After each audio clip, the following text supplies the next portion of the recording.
একটা সময় ছিল যখন মনে করতাম যে কোনো মানুষকে পড়ে যাওয়া খুবই কঠিন। কোনো আপন, কোনো কাছের, কোনো প্রিয় মানুষকে ভুলে যাওয়া অনেক বেশি কঠিন। একটা সময় ছিল যখন এটা মনে করতাম, কিন্তু আজ এটাকে ভ্রান্ত বলে মনে হয়। আজ মনে হয় মানুষকে ভুলে যাওয়ার থেকে মানুষ চেনাটা অনেক বেশি কঠিন। কিছু ভুল মানুষের নিজের অংশ বানানোটা অনেক বড় বোকামি, আর এই ক্ষেত্রে আমরা অনেক বড় আসামি। জীবনের বিভিন্ন ক্ষেত্রে কিছু ভুল মানুষের সাথে তোমার পরিচয় হবে, এবং স্কুল কলেজের থেকেও কঠিন শিক্ষা তোমাকে শিখিয়ে যাবে। আর যদি বলো উপলব্ধির কথা, তাহলে তোমাকে উপলব্ধি করাবে যে মানুষকে বলার থেকে মানুষ চেনাটা অনেক বেশি কঠিন। জানো, জীবন থেকে একটা জিনিস শিখলাম, যে চাইলেও সকলের আপন হওয়া যায় না। আমি আমার হাজার চেষ্টার পরেও সকলের প্রিয় হতে পারবো না।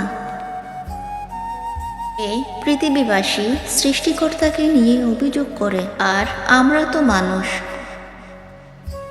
এখানে সকলের কাছে প্রিয় হতে গেলে তুমি নিজেকেই ভুলে যাবে,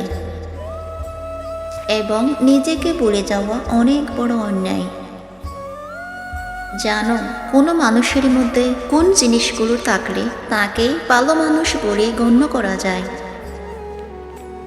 সততা, বুদ্ধি, জ্ঞান, মনুষ্যত্ব, এই জিনিসগুলো যদি কোনো মানুষের মধ্যে থাকে, তখন তাকে ভালো মানুষ বলে গণ্য করা যায়। হ্যাঁ, যদিও এটা ঠিক, বোকা মানুষের মধ্যে সব থেকে বেশি মানসিকতার প্রকাশ পায়। তবু আজকের পৃথিবীতে বাঁচতে গেলে কিছুটা বুদ্ধি ব্যয় করতেই হবে, কিছুটা জ্ঞান অর্জন করতেই হবে, মনুষ্যত্ব থাকলেই হবে, এবং সততাকে নিজেকে জীবনের অংশ বানাতে হবে।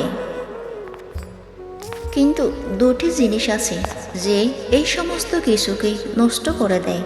সেটা কি জানো? লোভ এবং অহংকার, যা একজন মানুষের সততা, বুদ্ধি, জ্ঞান এবং মনুষ্যত্বকে সম্পূর্ণভাবে নষ্ট করে দেয়। ইগো খুবই বাজে একটা জিনিস, একজন মানুষকে ভিতর থেকে নষ্ট করে দেয়। আমাদের মধ্যে ইগো না থাকা, ইগো কম থাকাটাই উত্তম। কারণ সত্যি বলতে, আমরা যতই লোভ করি, আমরা যতই অহংকার করি, এই পৃথিবীটা আমাদের কাছে একটা মেহমানশালার মতো। আজ আছে, কাল চলে যেতে হবে। আমরা এখানে কিছু সময়ের অতীতে, তাই এত বেশি অহংকার, এত বেশি লোভ রেখে কোনো লাভ নেই। না, এটা ঠিক যে মানুষের জীবনে চাহিদার কোনো শেষ নেই, কিন্তু বিশ্বাস করো, অল্পতে সন্তুষ্ট থাকার মতো সুন্দরতম জিনিস এই পৃথিবীতে আর কিছু নেই। যদি জীবন নিয়ে অভিযোগের কথা বলতে হয়, তাহলে অনেক জিনিসই উঠে আসবে, অনেক বিষয় উঠে আসবে। আসলে কি বলতো, আমরা দুদিন আগে পরিচয় হওয়ার মানুষের সাথে যেমন সুন্দরভাবে বন্ডিং বানাতে পারি, তেমন সুন্দর বন্ডিং তোমার সৃষ্টিকর্তার সাথে থাকা উচিত। তুমি যত টাকা উপার্জন করো, তার একটা অংশ তিনি তোমার পার্টনার হওয়া উচিত। কিছুটা অংশ কানার খাটে ব্যয় করা উচিত। বিশ্বাস করো, এই পৃথিবীতে নেওয়ার মাধ্যমে তুমি সুখটা পাবে, তার থেকে হাজার গুণ বেশি সুখ দেওয়ার মাধ্যমে আছে। তুমি কোনো রেস্টুরেন্টে গিয়ে 500 টাকার খাবার খেয়ে যে সুখটা পাবে, তার থেকে হাজারো সুখ কাউকে 10 টাকা বা 50 টাকার খাবার খাওয়ানোর মধ্যেই আছে। বিশ্বাস করো, অসহায় মানুষের মুখে হাসি ফোটানোর মতো মানসিক শান্তি খুবই কম জিনিসের মধ্যেই আছে। তাই নিজের উপার্জনের একটা ক্ষুদ্র অংশ এমন ক্ষেত্রে ব্যয় করো, যেটা তোমাকে মানসিক শান্তি দেয়। যেটা তোমাকে সৃষ্টিকর্তার সামনে প্রশংসিত করবে, যেটা তোমার মনের মধ্যে খুশি দেবে, যেটা তোমার মানসিক ক্লান্তিতে দূর করবে।